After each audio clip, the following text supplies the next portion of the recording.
இன்றைக்கு சிபிஐ விசாரணைக்கு ஆஜராயிட்டு வந்தாரு. வெளியே வரும்போது மிகவும் உற்சாகமா வந்தாரு.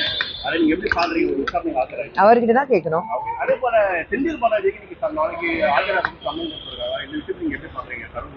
தவறு பண்ணும்போது சமன் வந்தா போய் பார்த்து தானே ஆகணும். ஏன் யாருமே போகாம இருக்காங்களா? அவருக்கு நான் விதிவிலக்கா? சமன் கொடுத்தாங்க போய் பார்த்துட்டு வரட்டும்.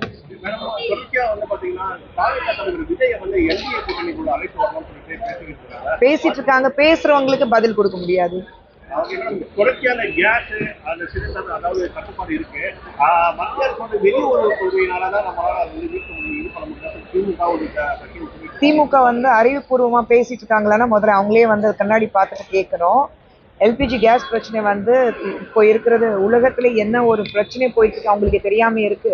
அது தெரியாம அரசியல் பண்றாங்கன்னா எவ்வளவு பெரிய அறிவு ஜீவிங்கன்னா அவங்க முதல்ல புரிஞ்சுக்கிறோம்.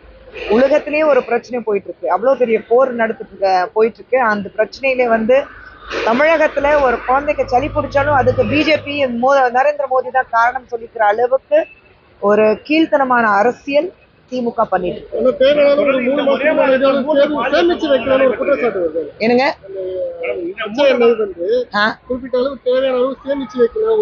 3 மாசத்துக்கு முன்னாடி இந்த மாதிரி போர் வரப்போதான் இவங்களுக்கு வந்து தகவல் கொடுத்தாங்களா? ட்ரம்ப் கொடுத்தாரா இல்ல நெத்தானியோ கொடுத்தாங்களான்னு முதல்ல சொல்லுங்களேன். இப்போ இவங்க பண்ணிருக்கணும்ல.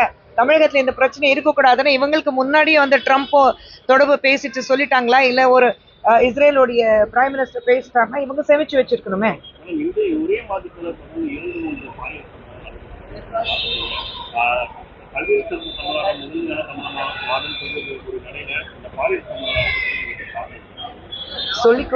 நாங்க சொல்லிட்டு இருக்கிற விஷயம் ஒண்ணுதான். திமுக ஆட்சியில பெண்களுக்கு குழந்தைங்களுக்கு எந்த பாதுகாப்பு இல்லை. லா அண்ட் ஆர்டர் வந்து எங்கேயோ போய் நிக்குது.